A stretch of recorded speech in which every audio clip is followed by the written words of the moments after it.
bisa. Jadi nggak ada apa,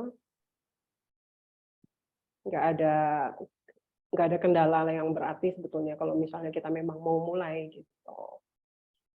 Terus, soal misalnya bagaimana cara fermentasi itu kan banyak banyak cara ya, gitu. Tapi yang sebenarnya yang untuk segala macam fermentasi itu yang sangat membantu adalah gula, karena gula itu kan, makanan dari bakteri-bakteri.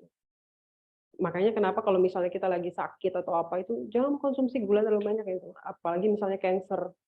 Karena kalau kita makan, apa, yang mengandung banyak gula, misalnya nih contoh kita cancer, itu tambah jadi. Coba tanya sama Mbak Nipi nih yang ahli. Iya pasti. Jadi memang harus mengurangi ya Mbak, iya kan Mbak, bener kan? Iya betul, itu kalau gula itu memancing inflamasi peradangan untuk sakit apapun sih. Betul. Karena sebenarnya kan kita di dalam tubuh kita tuh sebetulnya juga, banyak apa sih istilahnya yang sebetulnya yang nggak kelihatan itu banyak menumpang hidup juga di sini. Iya. Heeh, Iya, gitu. ini untuk pemberitahuan yang lain semuanya ya. Hmm. Ini acara ini bisa langsung dinikmati di streaming YouTube. Jadi misalnya ada yang ingin menyaksikan acara ini, bisa di YouTube channelnya Mbak Inung Hidayati ya. Ini kakak saya yang support sekali dengan acara ini, Mbak. Jadi Silakan. kakak adik ada di sini ya? Iya. Beliau ya, Mbak Nipi. Tadi sedikit Mbak, saya tertarik soal gula. Kalau misalnya kita, saya itu penggemar kopi instan nih. Aduh, itu bahaya nggak sih? Ini di luar konteks sebentar Mbak, kopi instan. Soalnya ini berhubungan dengan bertani, karena saya kalau ke kebun itu harus ngopi dulu. Iya. Enggak, itu ini, apa, bahaya ya. Udah coba Mbak Nipi yang ngomong deh. Iya, tadi Mbak Nur juga tanya ya tentang kedaulatan apa wanita yang sudah dilakukan ya di rumah saya. Iya, tentang gula dulu. Kalau gula memang sepanjang saya di seksi edukasi autoimun memang gula baiknya dihindari ya karena dia memancing inflamasi tadi peradangan sakit apapun. Memang baiknya sih apa saja tidak berlebihan, tidak hanya gula, garam ya. Dan untuk orang autoimun sebenarnya yang terbaik adalah air putih. Tidak kopi dan tidak teh ya. Jadi air putih adalah minuman terbaik gitu. Yang saya tahu demikian. Terus tadi ya mungkin pertanyaan itu ya Mbak Nur ya. Terjawab ya tentang gula ya. Iya, jadi kalau misalnya mau konsumsi gula, baiknya diganti dengan yang alami gitu ya Mbak Masita ya. Mungkin ada seperti stevia ya, atau madu juga madu hutan. Jadi hati-hati juga dalam memilih madu.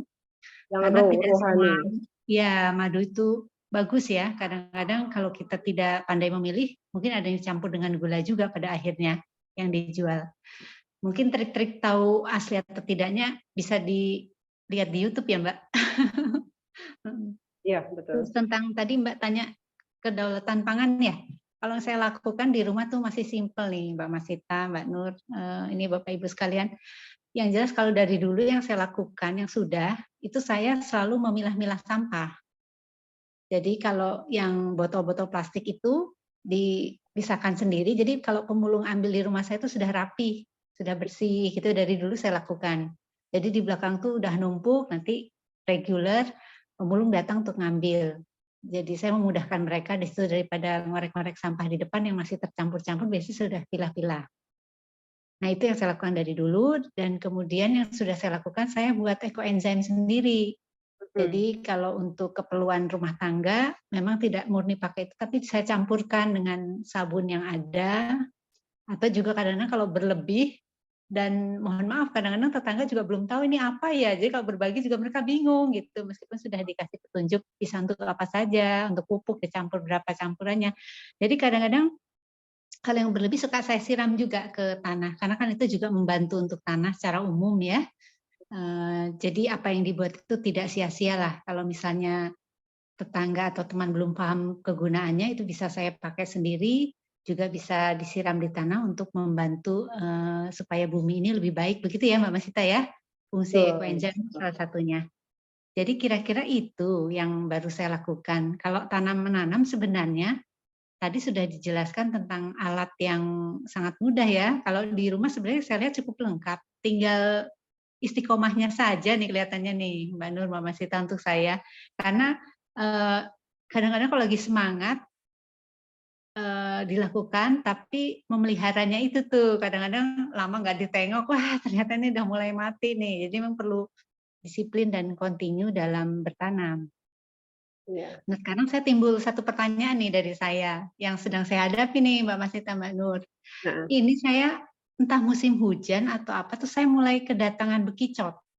Dan saya merasa bekicot ini merusak tanaman saya, jadi saya jadi agak kurang semangat untuk memperbaikinya karena mereka kelihatannya terlihat lambat tapi kerjanya oke juga gitu. ya, Jadi betul.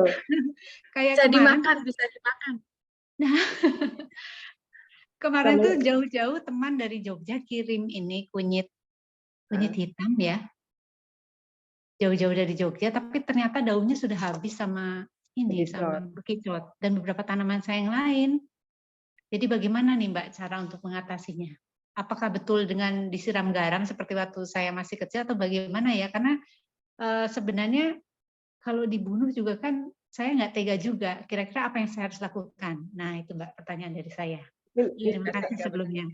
Ya. Di apa?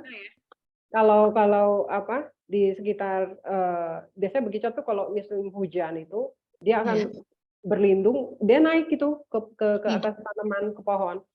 Bahkan saya di sini nanam pepaya, dia naik ke atas pohon itu, di bawah pohon. Jadi saya bilang, loh ini kok saya panen bekicot ya, bukan panen itu. Tapi untungnya dia kan tidak makan buah pepaya itu gitu. Jadi mungkin bisa ditabur di apa sekitar tanaman itu garam gitu kan. Garam seperti itu. Kalau di Kediri itu bekicot malah jadi makanan. malah diekspor. Itu sampai ke Prancis, benar. Prancis. Kediri itu apa bekicotnya sama Mbak? Sama dengan bekicot yang ada ini apa beda? Ya, kalau ini kan yang badannya sama. Iya sama. Sama. Itu sampai di itu loh jadi komoditas ini. Escargot itu ya Mbak namanya. Escargot. Iya. Tapi saya bacanya sesuai tulisan, ternyata harus baca protein Inggris ya. Iya. Jadi ya memang ya susah gampang ya kalau namanya bertanam ya seperti itu. Ya kalau saya juga kadang mau membunuh itu nggak tega gitu ya. Jadi saya ya itulah nanti kalau misalnya terjadi ya terjadilah gitu. Tapi bekicot pun misalnya ada nemu bekicot mati gitu ya. Itu untuk campuran kita misalnya dalam membuat pupuk kompos itu bagus banget. Atau misalnya kita nemu bekicot udah mati gitu. Saya kubur di dekat akarnya itu bagus banget karena proteinnya tinggi. Oh gitu ya, terima kasih ya Mbak. Iya, memang susah muda ya memang pasti semua itu ada aja kendalanya. Nah mungkin makanya itu juga kayak kemarin siapa Mbak Mona tanya, ya kan sama-sama orang sibuk di aktivitas di Jakarta. Kalau bertanam yang mudah itu tanaman apa sih yang mudah tumbuh gitu kan yang itu. Mungkin jadi tiap-tiap rumah itu permasalahannya memang beda-beda. Ada yang tikus, mungkin Mbak Nipit bekicot, mungkin di tempatnya Mbak Mona itu semut merah gitu kan. Nah, mungkin kalau misalnya seperti kayak menanam kunyit, mungkin di pot bisa, terus kita kasih alasnya kan dikasih air atau apa gitu yang mungkin bekicotnya nggak bisa naik atau mungkin yang yang tidak terjangkau lah, biasanya kan di rak atau seperti apa gitu. Jadi jangan di tanah gitu, mungkin antisipasinya kan bisa begitu juga gitu. Jadi yang ditanam saya ya waktu di Jakarta tuh jadi kelihatannya jorok banget, padahal tuh aduh gimana sih rumah di perumahan yang tengah kota ini, tapi kok tikus padahal udah saya gerbang itu bawahnya udah saya rapetin itu, tapi kok masih ada aja, masih masuk lagi gitu kan. Masuk dari mana gitu kan, kadang-kadang bingung juga. Jadi akhirnya saya antisipasi, oke yang tanaman yang bagaimana, terus saya kebetulan karena rumahnya tingkat, saya taruh di atas gitu. Jadi atau ada yang saya gantung, ada yang ini karena kalau sayur-sayuran gitu cepat sekali dia dimakan itu sama tikus gitu. Yang saya tanam di bawah, yang di pot sama yang di tanah itu tanaman yang nggak mungkin dia itu mau makan gitu. Misalnya kan pisang, singkong, terus bahkan saya nanam kelapa gading, terus pepaya Jepang gitu kan, terus apa tuh namanya? Ya macam-macam lah yang tanaman-tanaman tabu lampot gitu sih bisa aman lah gitu ya, gitu kan. Cuma ya misalnya saya kasih kompos nih, tapi kadang-kadang saya kan fermentasi, kadang ada yang saya masukin aja ke dalam pot misalnya, saya tambahin gitu kan, tapi atasnya saya benam sama tanah. Nah itu habis dikorek-korek sama tikus gitu. Nah akhirnya oh ya berarti nggak bisa, berarti memang harus saya taruh di tong dulu, harus fermentasi matang baru saya ini gitu. Nah untuk mengantisipasi itu biasanya saya justru misalnya saya khusus misalnya buat makanan-makanan itu, ya saya taruh aja deket lubang got di depan gitu. Jadi kayak kita kasih sajen gitu, tapi sajen untuk tikus gitu. Jadi Tapi itu dipancing ke bener. sana ya. Iya, kalau misalnya kita nggak mau ya membunuh kan seperti itu. Karena kucing-kucing sekarang juga takut sama tikus, kucing saya malah dikejar-kejar sama tikus, bukan tikus yang apa? Iya, Apa? betul. Karena Tikusnya besar besar tikusnya kan? ya, betul. Tikus got ya. Yang Jadi bukan besar roh itu. tapi Iya, red aduh, gitu ya, red. besar itu. Ya Mm-mm. Iya. gitu. Karena kucing sekarang kan Anjing aku aja takut. makanya seperti itu. Mungkin salah satu Kucingnya lembut. seperti itu. Kayak Mbak Mona katanya kemarin cerita kan digigit semut merah banyak sekali ya, Iya.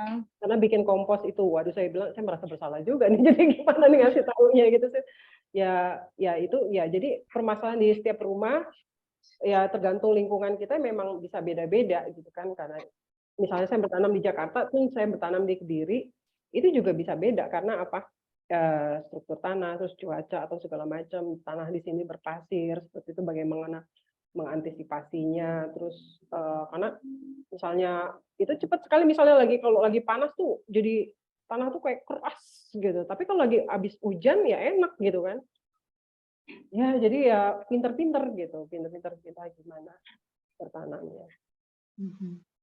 Mm-mm. Saya ada pertanyaan lagi, boleh nggak nih Mbak Nur? Iya. Mbak Masita. Mbak. Tadi kan Mbak Masita cerita tentang edible flower ya. Bisa Ya. kasih contoh nggak Mbak selain telang apa? Karena kalau telang saya ada, tapi yang lain-lain belum punya. Banyak itu apa? Lavender gitu kan, terus sebenarnya kalau yang lokal gitu kan apa? Bunga jantung pisang itu juga edible flower, terus bunga turi yang untuk pecel itu edible flower gitu.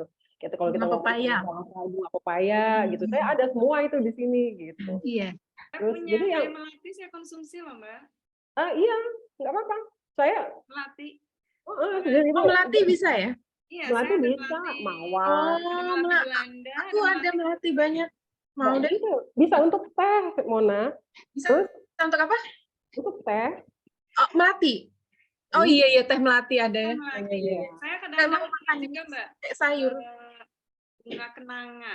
Waduh, jadi wangi ya Mbak? Bunga horor itu. Wangi. Oh iya betul. Jadi kalau saya menjelaskan banyak tentang edible flowers, kayaknya banyak makan waktu. Coba aja di Google itu apa Iya. aja. Justru Tapi malah intinya dibuat teh aja ya Mbak? Seperti lavender iya. tadi Mbak bilang, teh Iya. aja. Bisa Kalau kayak saya sayur sama- juga kan?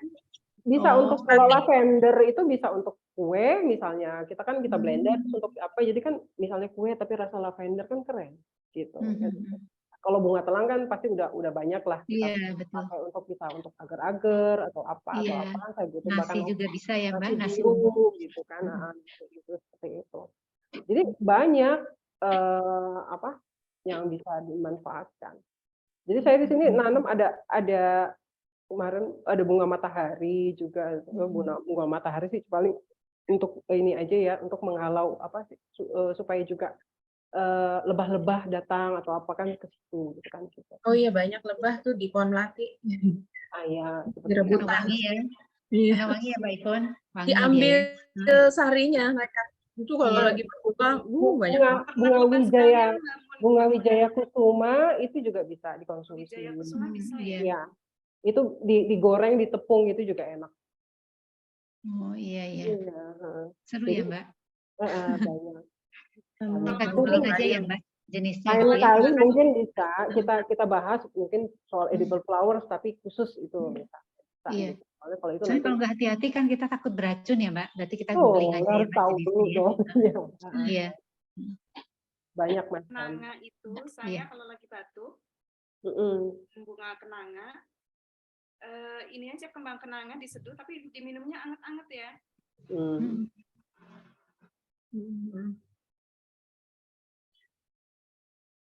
Suaranya kok hilang. Mbak Nur suaranya kecil, Mbak. Nggak dengar, Suara Mbak. saya Hilang. kecil ya, soalnya Iya. saya nggak pakai alat bantu. Iya. Iya. Bunga soka juga kalau Ya. di Mbak Nipi ada. Mm. Bunga soka itu bisa digoreng tepung, rasanya Wah. keras-keras. Oh gitu ya. Iya, digado langsung gitu. Iya. Kita nggak boleh tepung terigu ya, Mbak Masita, untuk Ya, survival maka lemon. Ya, maka tepung lain ya. Bisa tepung beras atau diganti tapioka ya. Dicampur-campur 3:1 misalnya. Ya, makasih Mbak Nur. Berarti bisa dibuat cemilan ya.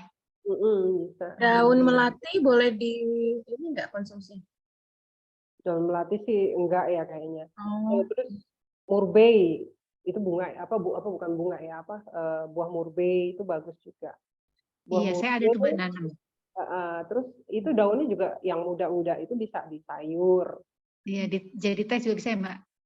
Yang kalau ya yang saya jadiin teh ya biasanya yang tua, kalau karena kan agak apa sih, agak alot gitu ya. Kalau yang muda kan enak. Ginseng Jawa. Jadi kalau nanam yang gampang-gampang dulu aja Mbak Nipi. Nah, ini melanjuti apa Mbak Mona kemarin nanya apa sih, gimana dong nanam yang muda-muda dulu ya, karena kita orang sibuk nih gitu, misalnya kita tidak terlalu banyak waktu untuk di di halaman. Ya itu pepaya Jepang, singkong mungkin bisa, terus kalau misalnya halamannya memungkinkan, saya nanam pisang juga, karena pisang saya nanam karena daunnya juga bisa kita manfaatkan kan, terus kemudian jantung pisangnya juga bisa dimanfaatkan, terus pisangnya terutama, terus kulit pisangnya juga kalau untuk nanti kita habis panen itu kan kita jadikan pupuk juga bagus sekali, apalagi untuk cabai, tomat gitu bagus. Terus kemudian gedebong pisangnya kita itu kan mengandung fosfor, macam-macam itu untuk tanaman bagus juga. Bisa kita fermentasi, kita cacah-cacah, atau kita langsung taruh aja gitu di sekitar akar tanaman. Seperti itu. Kenapa saya nanam pisang gitu juga. Terus kemudian kelapa. Saya nanam kelapa karena ya masih ada space gitu kan. Ya saya tanam kelapa juga, kelapa gading, kemudian itu berbuah nggak berhenti-berhenti karena ya saya kasih ekoenzim itu sama saya rajin pupuk organik cair ya sama air beras gitu kan. Terus kemudian setelah saya konsumsi kelapanya itu, batoknya itu buahnya itu kabutnya apa karena tapi saya kan nggak ada tenaga ya untuk itu, ya saya cemplungin aja ke dalam tong yang untuk khusus POC, pupuk organik cair gitu. Jadi ada air bekas cucian beras atau yang seperti itulah yang cair-cair gitu. Jadi nanti itu bisa untuk tanaman lagi disiram gitu. Tanaman, jadi tanaman yang muda ya pepaya Jepang itu kan juga kita konsumsi kan juga bagus, itu dia zincnya juga tinggi. Terus mungkin bayam misalnya nggak ada yang bayam yang biasa ditanam itu juga bayam. Aku ada bayam raja tumbuh sendiri. Nah iya itu ya, kan juga bagus. Panen beberapa kali. Kalau untuk ITP bayam raja itu wajib sama daun ubi. Karena kalau trombosit kita lagi turun atau kita kena DBD, kita bayam raja. Iya. Iya, bayam biasa juga sih, tapi bayam raja itu lebih bagus justru dicari. Kalau lagi dulu sering drop gitu, saya konsumsi bayam raja itu sama buah bit, terus kemudian buah bit. daun ubi jalar, daun singkong juga. Termasuk mudah loh. Saya naruh ubi yang gak kemasak, ternyata numbuh dan lebat sekali. Daunnya bisa di sayur bening. Ini bayam raja ini, Mbak. Kalau kita ubi. Oh iya, ubi. Iya, itu juga daun bayam raja juga. Terus kemudian daun singkong, terus ginseng Jawa, som. Ginseng Jawa, som itu juga kalau sudah besar dia akarnya itu kan seperti memang ginseng kan itu kan. Yang kita kan suka nyari misalnya, wah kita butuh nih ginseng apa Korea atau ginseng Jepang lah gitu untuk akarnya untuk obat gitu. Padahal kita pakai aja itu ginseng Jawa nggak kalah gitu loh. Dan itu banyak di halaman. Jadi untuk apa kita cari yang mahal-mahal gitu. Makanya kalau yang konsumsi akarnya gimana, Mbak? Konsumsi. ya dibersihkan gitu. Kalau misalnya memang berlebih banyak bisa dikeringkan gitu kan.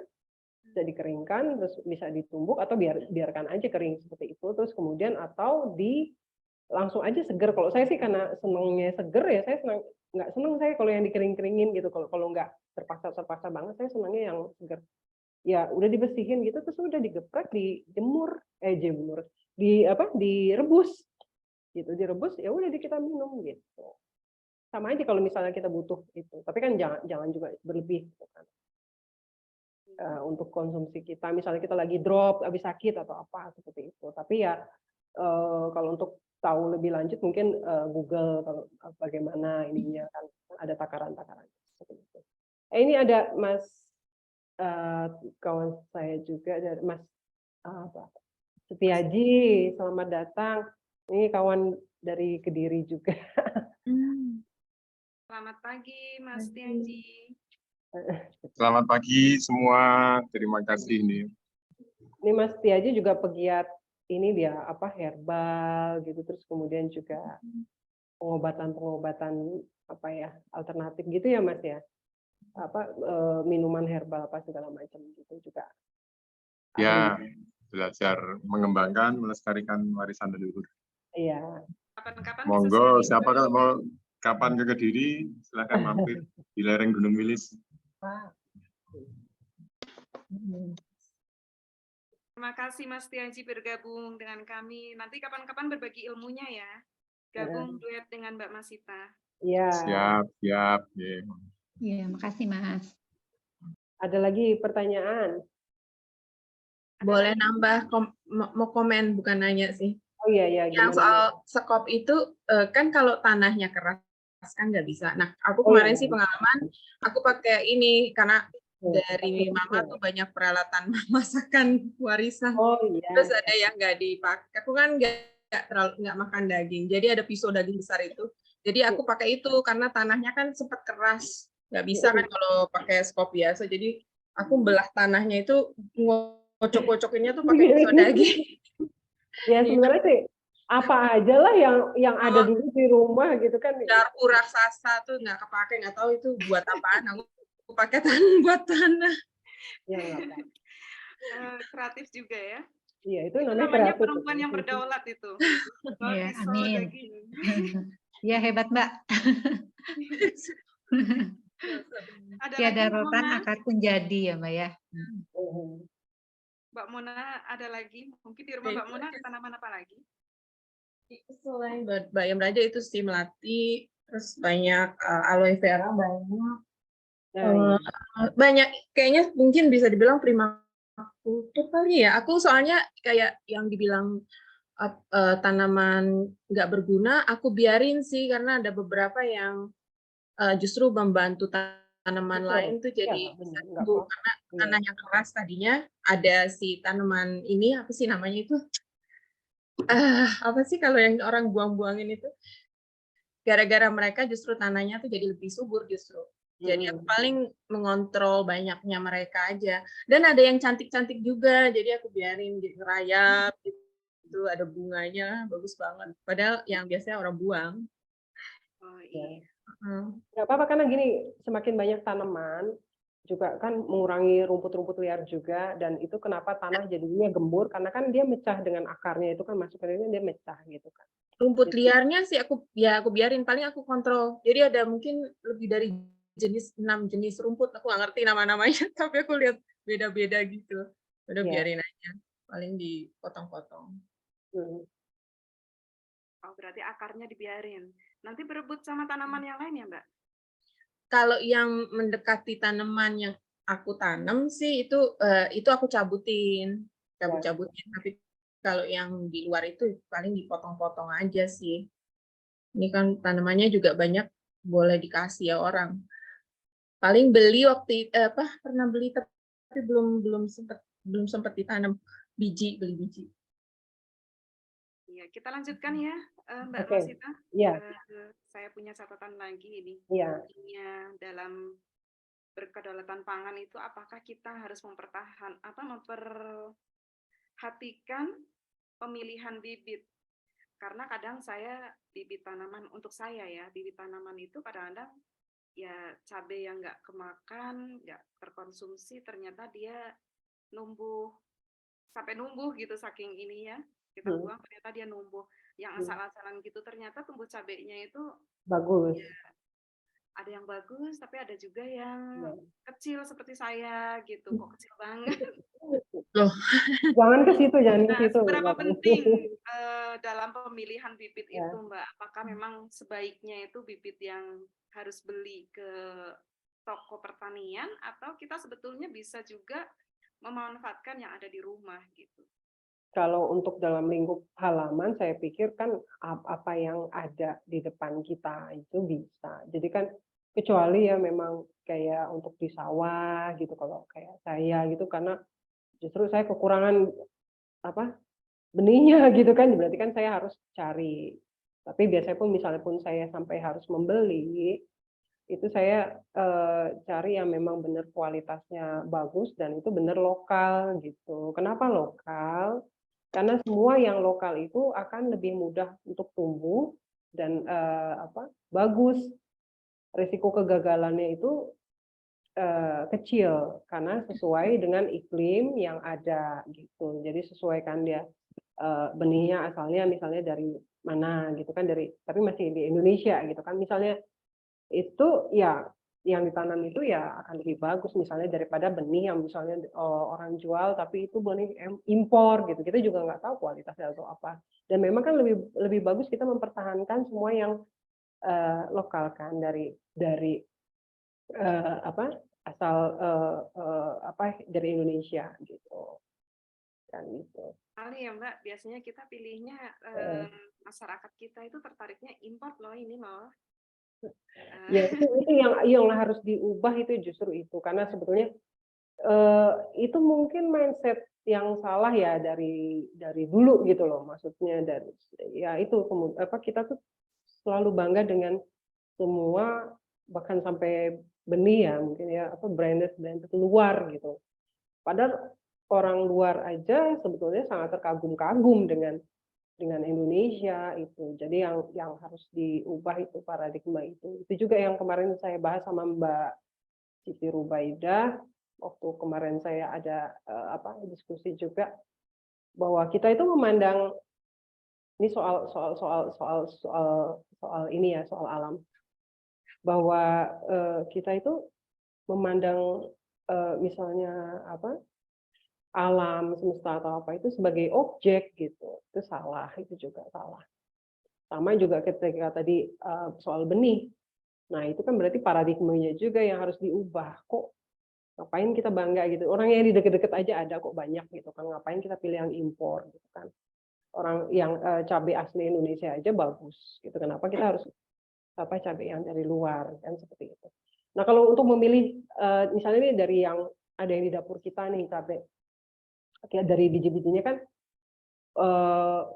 sebelum kita tanam atau apa misalnya kan kita keringkan dulu atau tunggu sehari 2 hari atau misalnya langsung juga nggak masalah sebenarnya, kita cuci kita lihat kalau misalnya dia yang ada yang ngambang-ngambang gitu atau lebih itu kan berarti kan itu nggak bagus gitu. Jadi kan kita bisa lihat seperti itu. Sama misalnya kacang hijau ada yang ngambang-ngambang itu kan berarti udah kita sisihkan kan. Dan kita pakai yang terbenam ke dalam air kan, seperti itu. Nah, itu juga sebenarnya nanam kan gampang. Misalnya kita di rumah kita stok ada kacang hijau gitu, terus empon-emponan kita ada kacang tanah atau apa itu kan bisa ditanam gitu. Misalnya takut tikus atau apa ya di pot gitu. Kacang tanah. Nah, gini loh, kadang kita pingin nanam, oh kita mau nanam kacang tanah ah. Nah, apa yang saya bilang eco garden, urban farming, tapi saya kan memakai cara yang dengan berkesinambungan ekosistem. Jadi berkesinambungan itu seperti apa sih? Misalnya ini contoh, kita nanam sawi. 1 atau 2 pot, nggak usah banyak-banyak dulu. Oke, terus nanti yang misalnya yang satu pot kita panen, tapi kan jangan kita udah sama akarnya gitu kan, itu nanti bisa tumbuh lagi. Nah yang pot kedua, kita biarin aja sampai berbunga, nanti dia tumbuh, nanti itu bakal benih-benihnya, jadi kita nggak perlu beli benih gitu. Itu yang kita pakai lagi, nanti kita bikin lagi, jadi misalnya dari 2 bisa jadi 5 pot, bisa jadi 10 pot, seperti itu loh maksud saya. Itu bertanam yang berkesinambungan, kita udah nggak mikir lagi, oke awal kita mungkin ada beli, walaupun bagaimana misalnya beli cabai karena kita mau pakai ininya. Toh kan kita sekalian juga beli untuk keperluan dapur kan, tempat seperti itu. Jadi dimulai dari hal-hal yang mudah seperti itu gitu maksud saya. Terus kemudian kacang misalnya, kita panen nih kacang tanah dari 2 pot. Kan banyak itu. Nah, dari itu lagi kita tanam lagi, kita jadi banyak. Itu yang saya bilang berkesinambungan gitu loh. Jadi kita nggak mikir, oh habis kita panen terus kita beli lagi benih lagi, beli ini. Jangan gitu. Sama ketika saya di sini, saya nanam singkong di sawah. Oke, awal kita karena butuh banyak banget, saya beli karena misalnya 1 karung atau 2 karung gitu kan. Saya tanam dulu misalnya di halaman atau di mana. Nanti kan tanaman singkong itu bercabang lagi, ada 3 atau apa. Oke, itu saya sisakan 1 yang tinggi, yang udah itu, terus yang lainnya saya potong. Kalau singkong kan tinggal dipenjepit. Itu berkesinambungan, itu maksud saya seperti itu. Jadi kita nanam jadi nggak juga mesti mahal karena itu seperti itu. Itu bertanam yang benar. Bertanam yang benar itu seperti itu gitu maksud saya. Nah, misalnya Mbak Nur udah panen lagi nih cabai. Ambil lagi Mbak Nur, lihat cabai yang paling bagus, justru kalau untuk benih selanjutnya kita ambil lagi yang lebih bagus. Yang paling bagus gitu loh. Wah, yang ini bagus nih, bagus. Petik misalnya 10. Dari 10 itu terus kemudian dibelah kan, terus kita kumpulkan lagi. Itu ditanam lagi kan seperti itu. Jadi nggak beli lagi atau apa. Atau misalnya nggak mesti dari dapur lagi ngambilnya, karena dari dapur wah ini nanti bagus nggak ya, tapi kan udah jelas oh yang udah kita tanam, oh ini bagus nih buahnya yang ini berarti kan oh itu bagus nih, berarti bakal untuk ditanam lagi berikutnya seperti itu gitu. Terus katuk itu sangat mudah, kelor gitu kan, katuk, kelor itu vitamin C-nya tinggi sekali, lebih dari jeruk kelor ya. Katuk sebenarnya juga hampir sama gitu kan, bagus juga gitu. Jadi kenapa sih kita masih tanamnya yang sulit-sulit gitu? Tapi nggak masalah misalnya aku pengen nanam sawi, pakcoy, kangkung juga mudah sebenarnya kan. Ya sawi, pakcoy lah itu kan agak-agak bukan agak ribet. Tiap hari mesti kita lihat, kita siram gitu ya seperti itu. Kalau katuk aja tuh saya bawa batangnya dari Jakarta, saya bawa ke sini. Pepaya Jepang juga karena saya lihat jarang di sini nggak ada.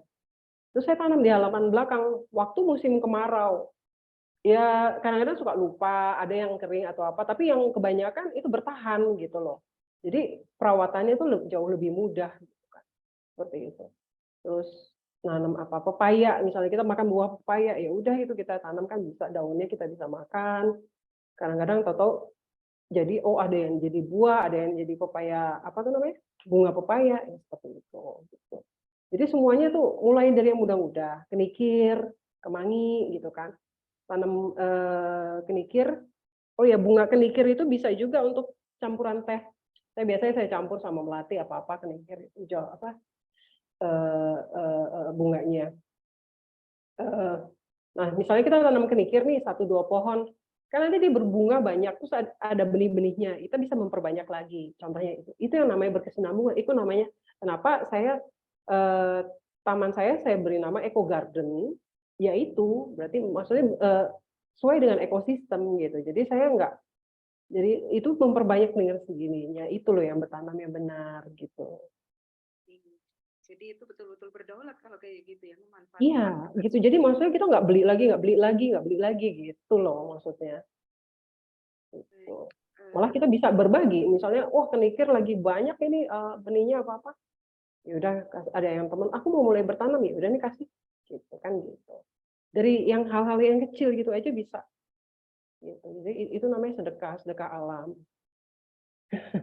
Nah, itu ada lagi yang saya lakukan. Kebaikan itu Betul, berbagi kebaikan itu nggak mesti bentuk uang atau apa, kita nggak tahu kondisi orang, taunya pokoknya kita kelihatannya seneng aja, padahal sebenarnya uang nggak ada gitu kan. Apa mesti semua dinilai sama uang? Kan enggak. Orang bisa mikir padahal harta saya apa? Harta saya itu tanaman, gitu loh.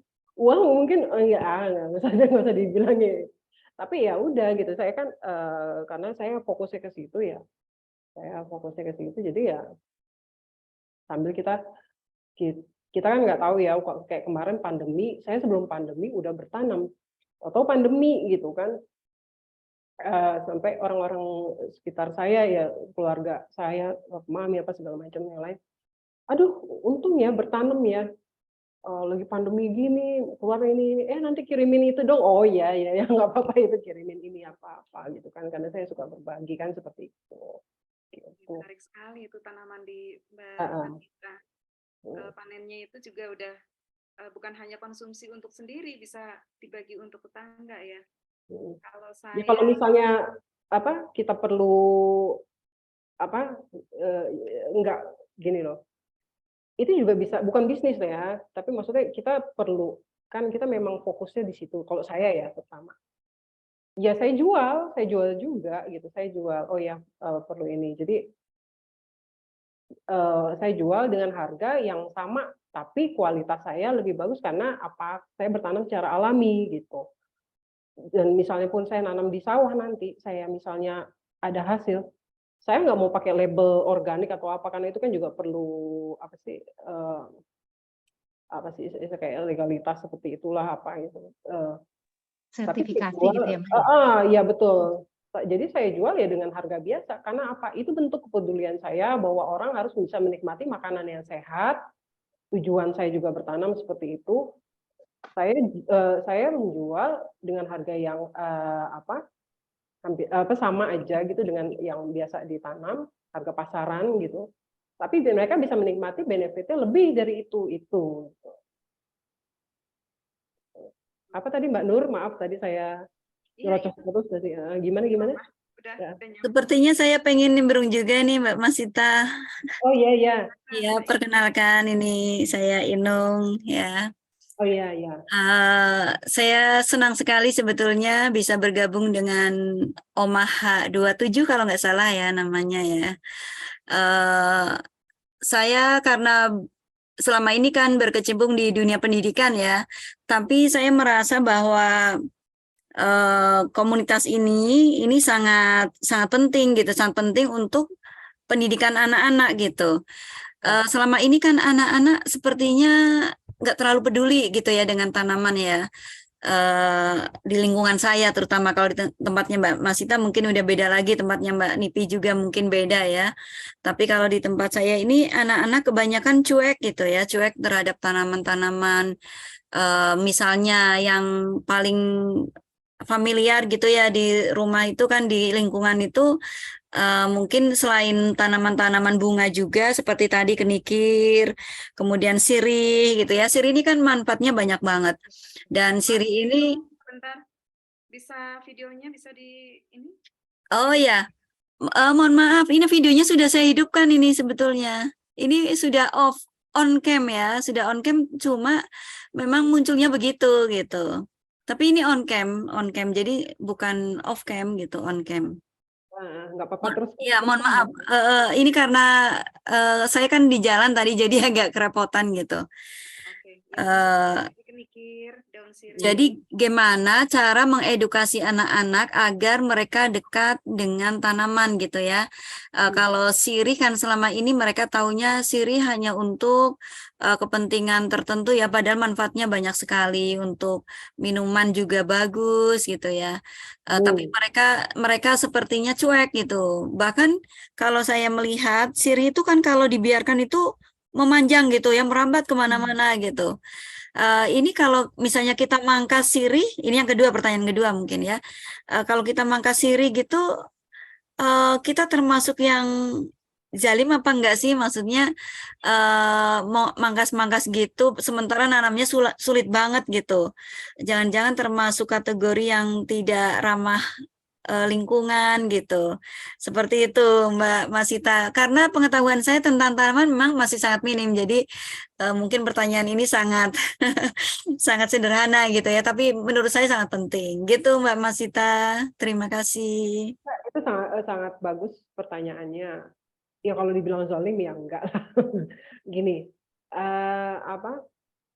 Kalau memang sirihnya itu lebat itu kan bisa jadi tanaman apa perindang juga. Misalnya teras kita itu kan nggak ada apa terlalu terang atau bagaimana, kita kan sekarang ada jaring atau yang apa gitu kan bisa pakai gitu juga, jadi biar dia juga bebas merambat atau bagaimana. Kalau masalah dirapikan ya memang harus dirapikan kan, kalau misalnya supaya elok untuk dilihat.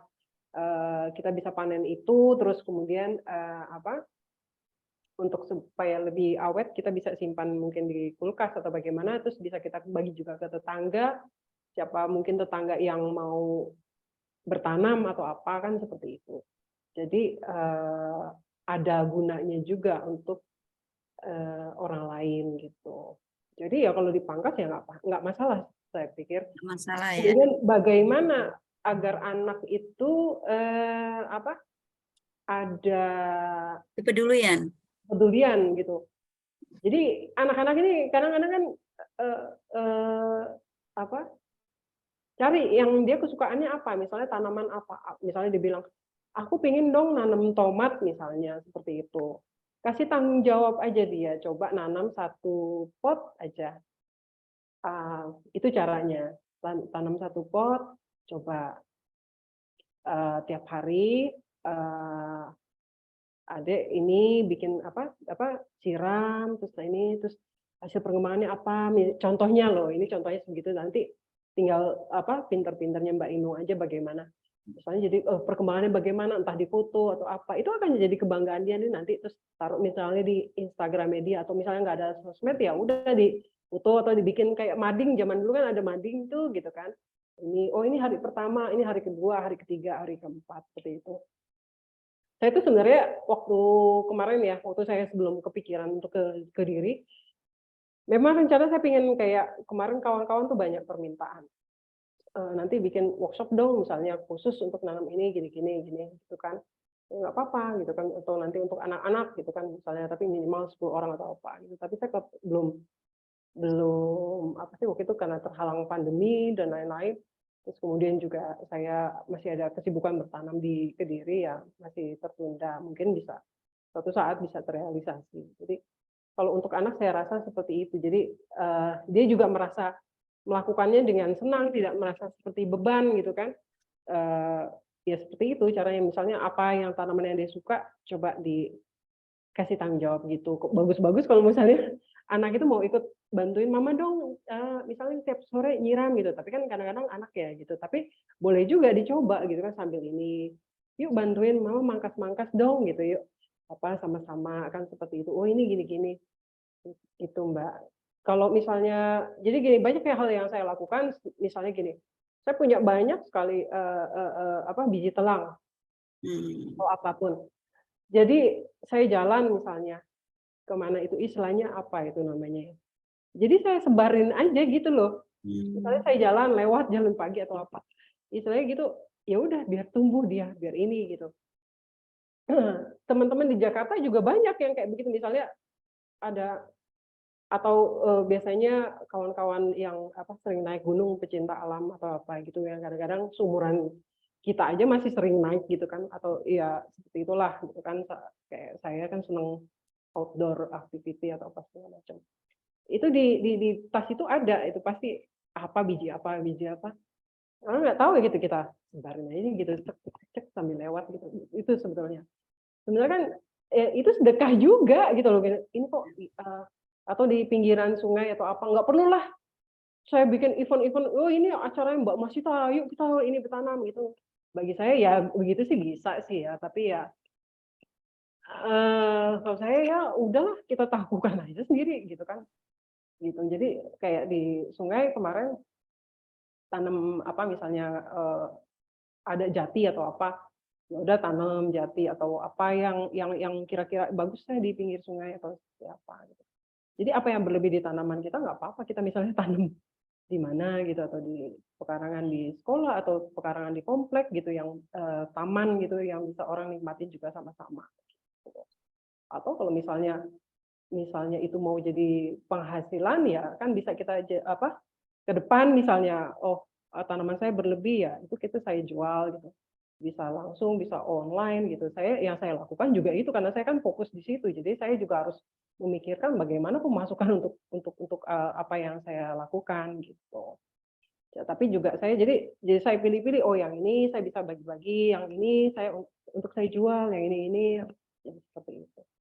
Itulah jadi selain ini kan tema kita juga ya April ya, Hari Kartini juga. Jadi ya itu jadi banyak cara gitu yang jadinya mungkin dari hobi bertanam dari apa terus kemudian akhirnya serius kita lakukan dengan tekun ya kemudian itu bisa jadi penghasilan juga. Bahkan kita bisa bikin minuman gitu bisa kita jual kan seperti itu. Iya, artinya dari tanaman itu bisa membuat kita berdaulat itu karena kebutuhan kita kan bukan hanya pangan ya. Betul. Jadi, dari hasil tanaman itu bisa kita jual, bisa buat beli sandang kita, bisa mempercantik rumah tinggal kita, gitu. Mudah-mudahan dari kayu jati, dari tanaman-tanaman itu banyak sekali loh yang dari edible flowers itu bisa jadi ini keluarga ekonomi keluarga itu bisa berjalan dari situ, dari tanaman itu. Gitu. Mbak, nyambung Mbak Inung ya. Kalau di saya sama Mbak yang subur banget itu sirih, ada sirih biasa, sirih merah sama pandan. Masya Allah itu subur sampai saya tuh panggil petugas kebersihan, Pak, pokoknya kalau tetangga perlu ambil aja ya, ambil sampai karena tanahnya itu habis sama pertumbuhan pandan dan kalau dibuang kan sayang. Iya, terus inget nanamnya susah banget gitu kan. Terus dibuat ini juga minuman karena kan katanya bisa menurunkan asam urat sampai begitu. Ya, bagus. Ya, sampai akhirnya nitip-nitipin tolong aja ditanam di mana aja karena sayang kan melihat manfaatnya itu, Mbak. Sama Mbak Inung, saya itu sirih sama pandan yang tumbuh subur. Sampai bingung mau dikemanakan. Ya, makasih tipsnya. Iya, betul. Jadi kan satu ibu ya. Saya sama Mbak Inung itu satu ibu dan saya punya ibu itu yang rajin sekali menjemur. Ingat nggak Mbak Inung? Iya, betul. Menjemur tanaman.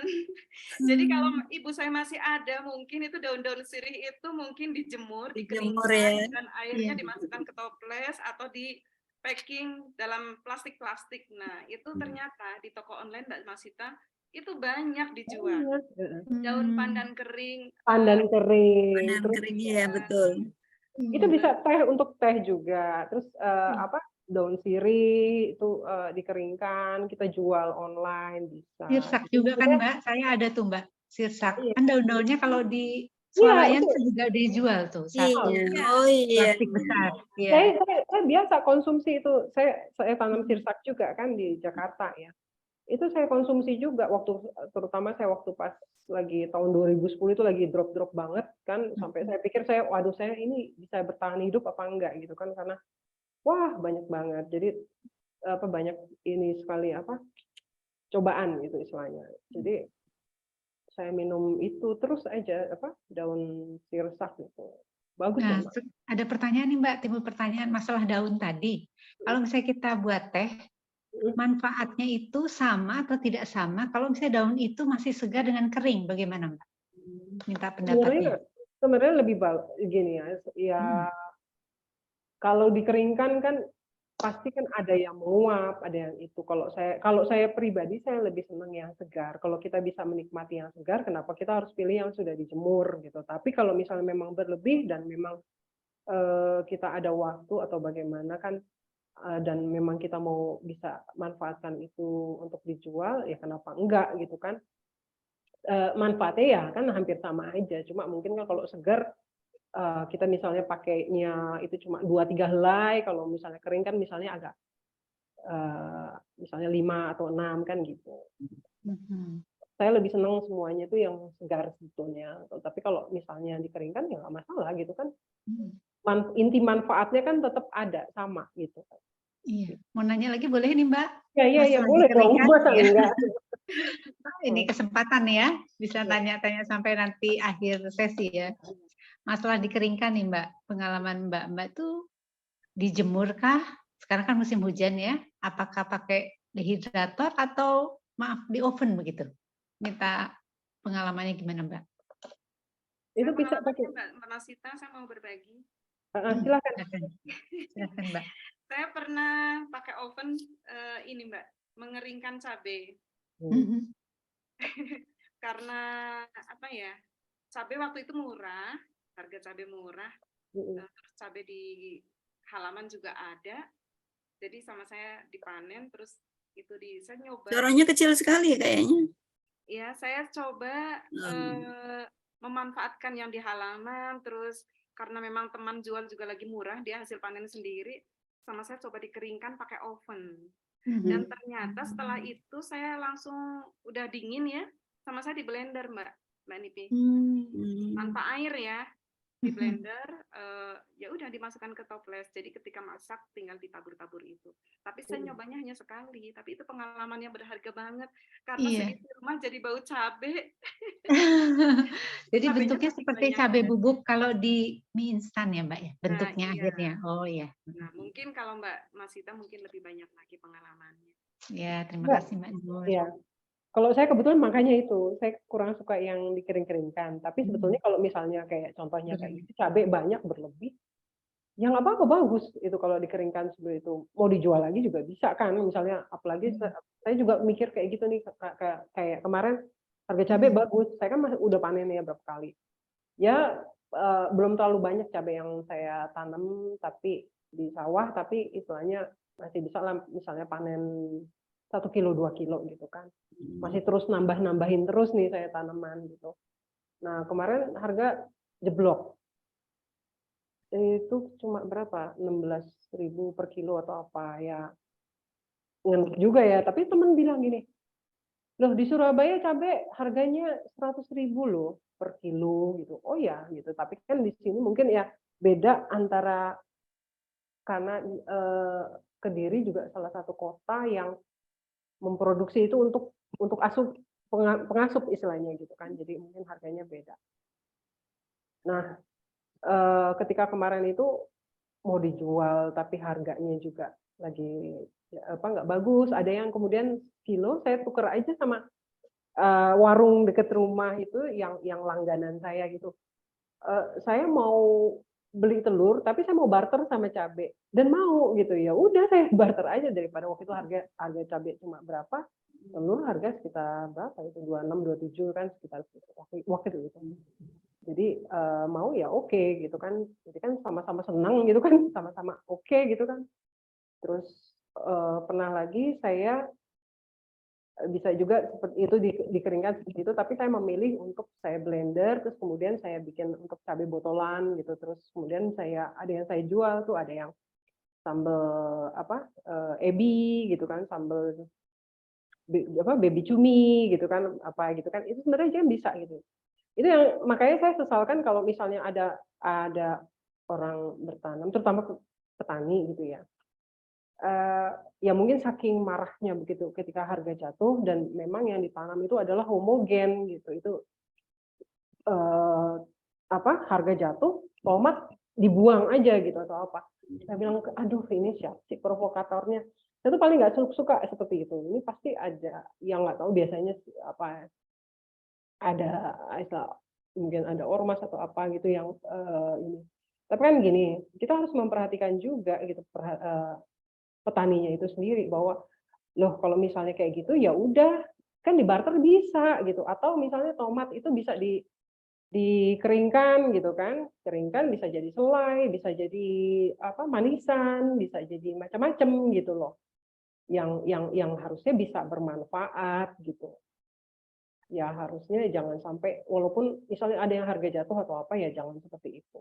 Dan ini juga saya sarankan ya, misalnya kan oke lah nih kawan-kawan di sini sekarang bertanam di halaman, tapi kayak kemarin Mbak Nur pernah bilang, wah kayaknya aku juga pingin nanti menanam apa di daerah aku gitu kan, atau apa.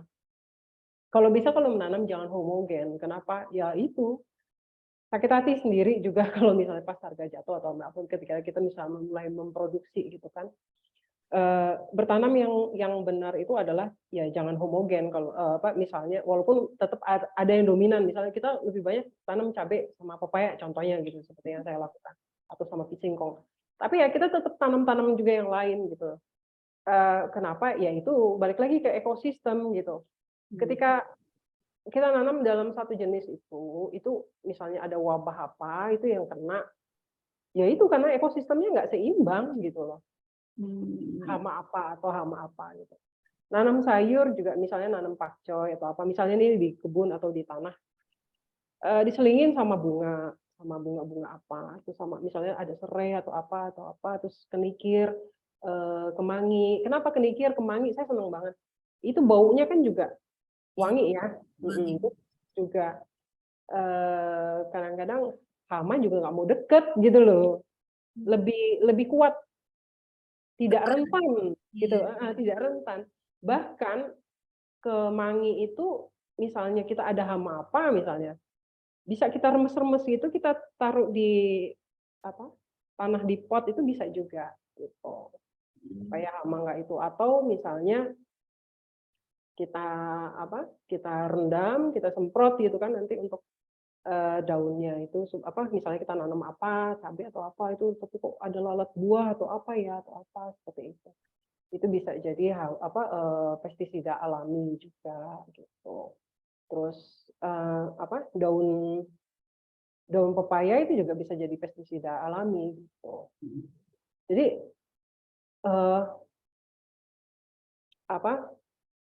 daripada beli gitu kan itu kemudian juga nggak sehat atau apa, kan bisa kita pakai apa yang ada di halaman kita gitu. Terus misalnya di rumah ada laki-laki entah siapa, entah suami atau bapak atau siapapun gitu yang suka merokok gitu kan, tembakaunya itu bisa kita kumpulkan juga, bekas rokoknya itu kita kumpulin aja satu, taruh di dalam kaleng atau toples gitu. Kalau kita lagi butuh untuk tanaman, itu tinggal rendam di air gitu, terus kita semprot-semprotkan itu untuk jadi pestisida juga gitu. Jadi banyak hal sebenarnya yang bisa kita lakukan dari hal-hal yang simple, yang gitu. Kita lanjutkan. Ada lagi nih kendala yang bikin males nengokin kebun. Kadang-kadang ketemu ulet loh, Mbak. Nyamuk-nyamuk yang nakal banget, yang baru keluar aja kita langsung disambut nyamuk yang besar-besar sekali. Kalau ular sih, kalau saya pengalaman ular saya. Apa ulet nih? Ular? Ya ular gitu. Oh gitu. Ular sih kayaknya dibilangin nurut sih kalau ular. Kamu jauh-jauh deh gitu. Itu udah nurut gitu. Tapi kalau namanya ulet bulu itu, akhirnya saya benci banget sama yang namanya kupu-kupu. Karena kupu-kupu nanti bertelur itu, padahal kita nggak boleh benci gitu ya.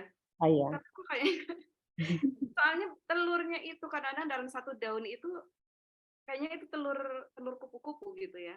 Dan kalau udah di Melati, saya kan teras saya itu rambatan melati Belanda itu kan lebat sekali. Itu kalau yang nggak paham, tamu-tamu nggak ada yang tahu kalau di situ sebetulnya banyak sekali ulet. Uletnya kecil-kecil, ulet-ulet bulu. Nah itu caranya itu seperti apa, Mbak? Mungkin buat yang lain juga yang mau mulai, untuk apalagi di pekarangan yang luas seperti Mbak Masita di Kediri itu kan luas sekali ya. Itu sawah yang betul-betul sawah.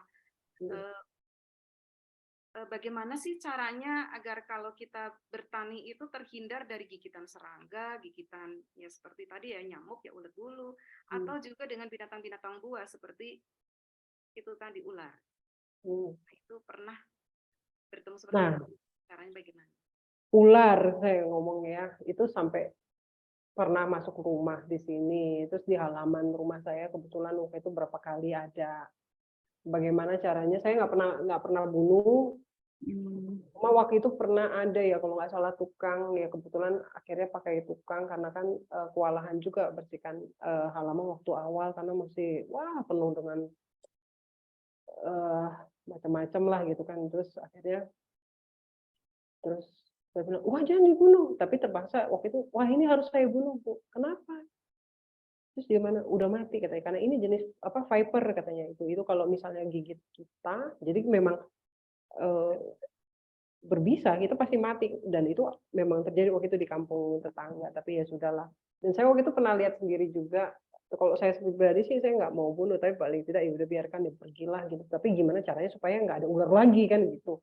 Caranya bagaimana ya, kita harus menjaga halaman kita supaya bersih gitu kan. Kita menjaga halaman kita supaya mudah untuk dimonitor gitu, jangan ada yang terlalu atau misalnya ada kayu-kayu kita tebang, kita tumpuk-tumpukin kayak gitu, wah itu pasti ular sembunyi di situ kan, seperti itu. Bagaimana supaya kita bisa monitor semua dengan baik. Itu kenapa kalau setiap saya pergi ke kebun atau ke apa, itu saya harus pakai celana jeans. Sekarang di dalam celana jeans itu, memang kalau kita berkebun itu memang kita harus antisipasi, kayak siapa Mbak Mona kemarin akhirnya digigit sama semut merah dia kan gitu. Karena kan kita nggak tahu, tahu-tahu serangga naik gitu. Misalnya semut aja gitu, tahu-tahu gigit kita atau apa ya. Usahakan saya selalu memakai sarung tangan, makanya itu saya pakai topi bukan buat gaya-gayaan. Orang kalau lihat, wah saya pakai topi koboi gitu, bertanam sih kayak begitu. Mereka nggak ngerti bagaimana situasi yang ada di lapangan, apalagi kalau di sawah di itu. Misalnya di kebun, ular tuh bisa tiba-tiba jatuh loh, blok gitu kan. Nah, saya pakai topi yang itu. Kalau itu kan topi tinggal dibukanya buang gitu kan gitu. Kenapa saya pakai sepatu boot gitu kan? Saya pakai sepatu boot ya juga supaya aman. Saya pakai kaos kaki. Saya lengkap. Jadi kalau itu peralatan itu kayak mau perang ya sebenarnya kan kayak gitu. Jadi ya kita kalau misalnya memang mau di halaman atau jadi kita tahu fisik kita masing-masing. Yang autoimun, yang kulitnya sensitif atau apa, mungkin kita pakai sunblock dulu ya, karena itu wajib, karena sekarang ini saya juga mau sharing. Jadi saya sih nggak malu ya. Saya itu karena seorang autoimun, saya banyak berjemur di halaman. Ya semua ada risikonya masing-masing. Ketika saya di Jakarta, saya kan hanya berkutat di halaman yang hanya istilahnya seupil ya gitu kan. Ya pasti untuk kulit saya pasti lebih terjaga gitu. Maksudnya masih bisa glowing atau apa. Jadi kalau dilihat saya sekarang nih, oh kok butek banget sih atau apa ya. Ya itu dimaklum kan, kami memang saya tiap hari ke sawah gitu kan. Dari sawah ya saya cuma bisa menjaga itu dengan saya pakai pelindung untuk anti sinar matahari kan, SPF gitu yang 50 ke atas gitu kan. Dan itu saya masih tetap kena ada gejala vitiligo gitu. Saya udah kayaknya sharing ke Mbak Nipi juga ya. Gitu. Tapi ya saya masih tetap ya memperbaiki pola makan saya juga, mungkin yang banyak mengandung kolagen atau apa yang seperti itu, atau ya contohnya ini menyimpang lagi. Tadi balik mana ke itu ya. Kalau Jadi memang vitiligo kena matahari memang dia suka melebar. Nah, itu lucunya gini Mbak Dipi. Kayak di bagian dada sama perut yang nggak kelihatan. Terus dokternya bilang gini, Ibu kemarin pakai SPF-nya di mana aja? Ya, yang kebuka aja di tangan, di ini. Jadi yang di badan enggak. Oh iya. Ya. Terus saya mikir sendiri, oh iya ya, gitu maksudnya gitu. Jadi ternyata kita pakai pelindung itu, ya memang harus seluruh yang terbuka, yang tertutup gitu. Ini yang kena malah yang di dalam gitu, yang ini aman-aman aja gitu loh kan. Tapi memang walaupun dia bilang gini, dokter saya itu sampai bilang walaupun ibu pakai seluruh badan, kalau memang dia mau kena ya kena aja, karena memang namanya autoimun itu bisa timbul mana-mana. Ya udahlah, tapi jadi ya kesukaan saya bertanam, terapi saya bertanam, ya itu udah, jadi saya nggak mikir apa-apa, bodoh emang ya, gue asik aja gitu. Karena itu terapi bahagia saya. Saat bertanam itu saya seperti meditasi, saya bisa lupa loh, tahu udah jam segini, saya harus berhenti gitu kan gitu. Saking asiknya, saking saya senang ya, karena ketika kita mengerjakan sesuatu yang kita senang, lupa gitu. Ya jadi gitu. Jadi kalau mau ke kebun ya pakai celana panjang, pakai kaos panjang kalau bisa gitu kan. Saya senang kayak kemarin siapa itu? Oh ya Mbak Siti Rubaida.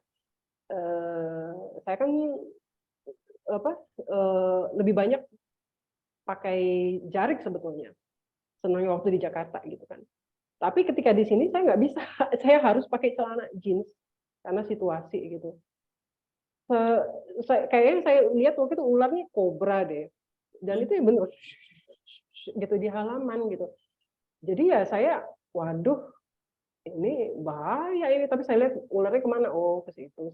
Dan berapa kali ngeliatnya itu kan bahaya.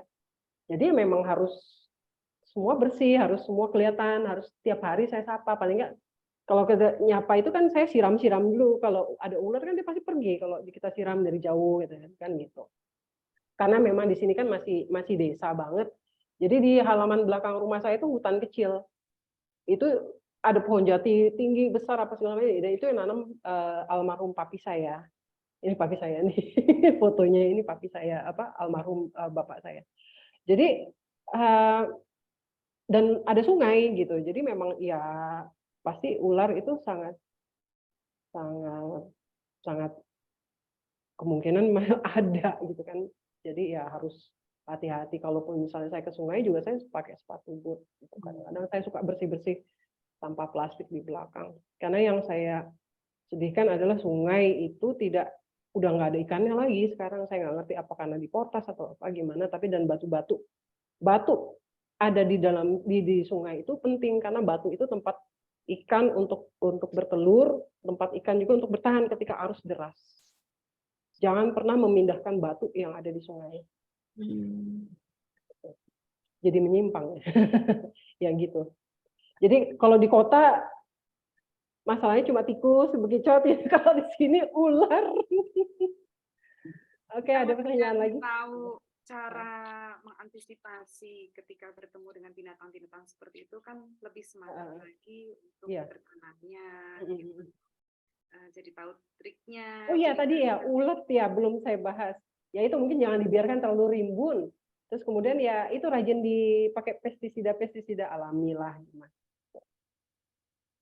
Baik, di flyernya kemarin saya catat sampai jam 11.30 ya Mbak ya. Ternyata sekarang udah jam 11.40. Ya, sayang sekali ya, sebetulnya asik banget obrolan kita, bincang-bincang kita kali ini, tapi waktu juga yang mengetuk kita, mengingatkan kita harus berpisah secepatnya. Tapi ada catatan kecil dari saya.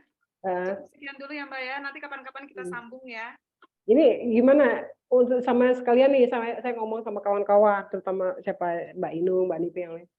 Untuk ke depan ini masih mau diteruskan yang kedaulatan pangan ini atau mau kita topik baru lagi nanti kita bahas lebih lanjut di grup. Mbak Inung monggo kalau mau ada masukan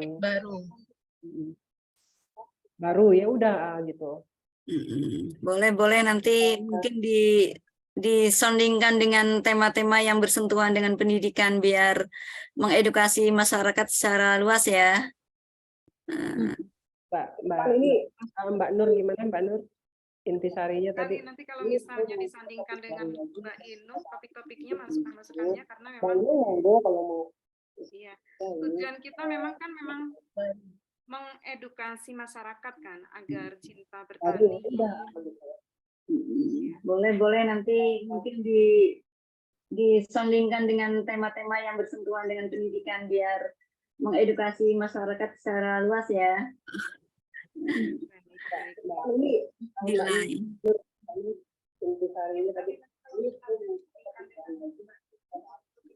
Baik ya. Tadi intinya apa Mbak dari pertemuan tadi ini? Dari pertemuan kita hari ini saya ambil kesimpulan apa yang disampaikan oleh Mbak Masita bahwa semua orang berhak untuk makan makanan yang sehat. Makanan yang sehat bisa kita dapatkan dari tanaman yang kita tanam dari rumah. Bertanam sebetulnya sangat mengasihkan. Mari kita mulai dengan yang mudah-mudah, dengan perawatan yang mudah, dari bibit yang ada di rumah. Pilihlah tanaman-tanaman yang mudah terlebih dahulu seperti pepaya Jepang, itu kan bisa dikonsumsi setiap hari, ada cabai, ada singkong, ginseng, dan lain sebagainya. Itu yang perawatannya juga tidak terlalu sulit. Pon-ponan gitu kan. Iya. Kemudian juga ada edible flowers ya, bisa kita manfaatkan juga untuk kita konsumsi untuk ketahanan pangan di rumah, untuk kedaulatan pangan juga. Kemudian alat-alat itu nggak jadi kendala karena kita bisa memanfaatkan botol-botol bekas dari air mineral ya. Botol-botol air mineral itu bisa kita potong, bisa dijadikan skop atau alat-alat yang lainnya. Misalnya keterbatasan alat itu kita bisa memanfaatkan apa yang ada di rumah seperti tadi Mbak Mona bisa memanfaatkan pisau daging ya sebagai pengganti cangkul kecil mungkin ya karena untuk ini tanah. Kemudian untuk bibit, pemilihan bibit itu Mbak Masita itu memberikan masukan bahwa bibit yang bagus itu adalah bibit yang lokal. Bibit lokal itu lebih baik, jadi kita tidak perlu impor. Kita pilih dari hasil panen kita yang terbaik. Pilihlah buah yang terbaik untuk dijadikan bibit, kemudian kita tanam kembali, dari situlah nanti ada perputaran tanaman di lingkungan kita sendiri. Itu yang saya catat, itu aja. Mungkin closing-nya Mbak Masita mau menambahkan, closing-nya apa? Iya, saya rasa cukup itu. Terus kemudian juga bahwa ya kedaulatan itu dimulai dari diri kita sendiri, dari rumah kita sendiri. Jadi harus kita memang yang mulai, kalau bukan kita ya siapa lagi gitu kan. Di samping juga kita melihat dari kedaulatan kita sendiri di rumah, kedaulatan keluarga dalam pangan ya. Kemudian juga untuk bisa berdaulat gitu. Kalau dari rumah saja kita sudah bisa berdaulat, ya mudah-mudahan sih bisa untuk menjadi hal yang lebih besar lagi kan gitu. Terus kemudian selain itu kita juga memperhatikan isu perubahan iklim itu juga. Jadi dengan adanya tanaman kita menjadi lebih sehat karena kita menghirup udara yang segar dan kita mendapatkan makanan yang juga yang lebih baik untuk diri kita sendiri. Terima kasih untuk semua. Terima kasih untuk Mbak Nur yang sangat oke banget membantu saya gitu kan. Mbak Nipi, Mbak Inung, Mbak Mulyani, Mbak Mona, Mbak Siti Rubaidah, Mas Siaji, ini Mas Wiradharma. Kita kok belum sapa ini. Ya semuanya saya terima kasih. Ini ada Redmi 9C, tapi saya nggak tahu siapa ini. Itu. Dari Pak Agung. Ya. Oh, Pak Agung. Oh ya. Oke ya. Jadi itu sementara itu yang kita bahas untuk hari ini. Saya minta izin ditambahkan satu closing statement dari dua peserta ya. Monggo. Iya. Itu nggak apa-apa. Jadi supaya interaktif juga. Iya, Karena ini semua belajar. dari Mbak Nipi ya, Mbak Nipi. Ya. Terus nanti disambung sama Mbak Inung. Silakan Mbak Nipi. Tentang acara ini ya, Mbak Nur ya? Ya, tentang acara ini. Ya, kalau menurut saya sangat bermanfaat. Makasih Mbak Masita, Mbak Nur, Mbak Inung dan semuanya. Dari obrolan ini saya sebenarnya jadi semangat lagi nih untuk mencoba tanam-tanam ya. Mudah-mudahan obrolan ini bisa continue, bisa bermanfaat tentunya ya. Memang betul apa-apa tuh harus mau memulai, dan dengan memulai membiasakan nanti juga kita akan mencintai sehingga menjalankannya dengan enak, begitu ya Mbak Masita ya. Terima kasih tips-tipsnya hari ini, pertanyaan-pertanyaan saya juga sudah terjawab. Alhamdulillah, terima kasih semuanya, barakallah Mbak Nur. Ya, terima kasih Mbak Nipi. Dilanjutkan statement dari Mbak Inung, dipersilakan. Oke, baik. Ini walaupun baru ya, tapi dapat kehormatan untuk menyampaikan gitu. Mungkin kalau dibilang closing statement sih ya enggak ya, tapi mungkin lebih ke kesan gitu ya, kesan. Jadi saya mungkin nanti akan mengajak teman-teman juga yang selama ini belum menemukan komunitas gitu. Ternyata ada komunitas yang meskipun saya sebenarnya udah tahu ya waktu itu, cuma karena kesibukan saya sehingga baru kali ini bisa gabung, dan ini tadi juga hampir tidak bisa gitu. Dan satu kata kunci, mencintai gitu ya, mencintai alam. Memang selama ini saya mencoba juga untuk komunikasi ya dengan tanaman-tanaman saya, menyapa tiap pagi gitu. Setiap mungkin saya pas dinas luar 3 hari nggak ketemu, pasti saya minta maaf gitu. Dan memang betul juga ketika saya tidak menyapa, mereka juga sepertinya ada ikatan kalau saya bilang ekstrim ya, ikatan batin gitu. Mereka bahkan seperti layu gitu ya. Dan setelah kita ajak komunikasi ternyata memang perubahannya nyata gitu. Dan saya merasakan itu terutama sejak musim pandemi. Memang pandemi ini mungkin mendekatkan kita pada alam gitu ya.